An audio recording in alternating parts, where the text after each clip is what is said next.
Hello everyone and welcome to the channel. I'm Emmanuel, I'm an airline pilot, and today let's have a look at the AUTOLAND in the Boeing 787. So this is still a work in progress, but I do expect some pretty good results. So let's have a look into what we're doing. We're currently approaching Singapore Changi Airport and we will be approaching runway 20 center today, which is the only one in the 20 direction that actually has a Cat 2 approach available. None of them seems to have a Cat 3. So let's go ahead and review a couple of our setups before we are going to look at the approach itself. On the arrival page, we have the ILS approach, runway 20 center. On the RAPNAV page, we have the ILS frequency 109.7 with a course of 203 automatically selected. And if we have a look into the legs page itself, then we can see we've got our final approach fix of Elmin at 1500 feet. We have a 3-degree glide path and that matches the chart. So that's our basic setup here. We have a radio minimums of 102 feet selected, as we can see on the chart up here, and that is pretty much going to be it. We will come in for a flap 30 landing. It is not actual IMC at the moment. As you can see, our weather conditions are pretty good over in Singapore. We're looking at 2 to 0 degrees, 1 knot, and 10 kilometers, few clouds, 1600, 26 degrees, 1012. So this is actually superb flying conditions. But just like in real life, when you are doing the first AUTOLAND with an aircraft that's coming straight out of maintenance, you actually need to do it in visual meteorological conditions. So that is about what we're going to do today. In professional terms then, we call it a practice AUTOLAND in order to certify the airplane for auto-landing in actual instrumental meteorological conditions. So now that we have talked about the plan, we can skip forward a little bit, and then I see you later as we start our approach into Singapore. And we're turning onto the final for the ILS approach, runway 20 at Singapore.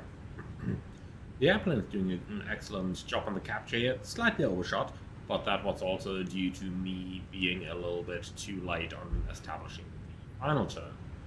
But nonetheless, it is doing its best in order to recapture, which is actually looking right. So from here on, let's start configuring for the landing. We'll go flaps 10, and the only thing that we have to be aware of is, since we are doing an AUTOLAND, we should usually be established on the final approach course by 1,000 feet. So I'm helping the plane a little bit now. Gear down, flaps 15, flaps 20,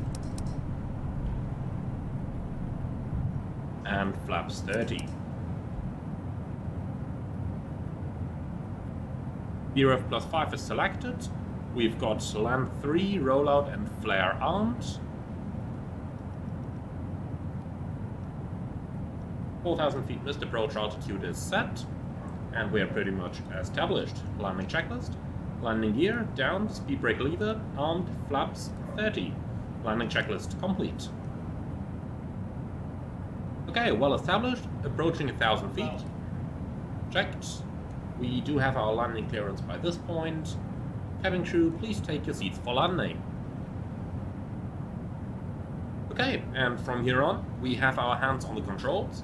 The runway is inside already, and like that, we can watch the plane do its magic.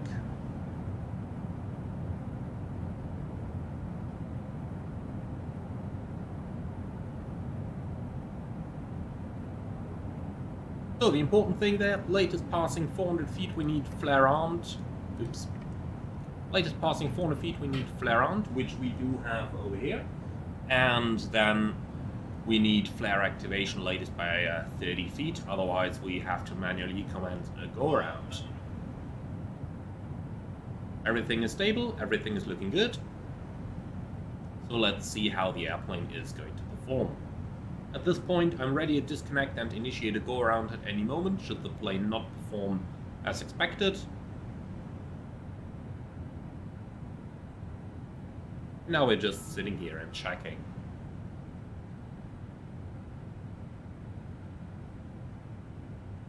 Minimum. Continue. 50, 40, 30, 20, 10. Okay, on the ground. Idle and rollout. So the autopilot is in charge of tracking the center line. I'm not doing anything there. Auto throttle disconnect, reversers are open. 100 knots. Okay. Back to idle. Okay, very good job. The autopilot tracked the center line very well. Autopilot off, and like this we can vacate the runway ourselves. Okay, and that's pretty much it. So let's have a look from the outside. It did seem to me that the landing was a little bit positive there, but that would fit well within what most autopilots seem to do here in flight simulation. So let's go outside and have a look over there.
I know you guys like cabin views, so why not quickly have a look into the cabin as well.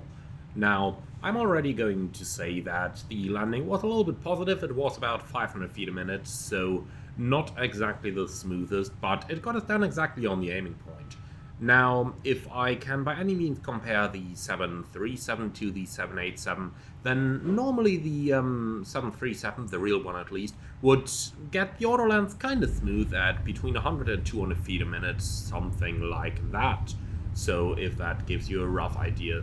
On the other hand side though, it brought us down pretty much on centerline, almost exactly on the aiming point, and well, that is the most important criteria for a successful landing. Nonetheless, I want to take the opportunity to say thank you for flying with us. Hope that you've enjoyed this one today. If you did, then do let me know in the comments below, and do let me know what you think of the Autoland. Thank you very much for watching. If you want to support the channel, you can do that using the Buy Me Coffee link in the video description below, or by becoming a channel member, which is going to give you exclusive early access to new content before it is released for everyone else. Thank you, and bye bye.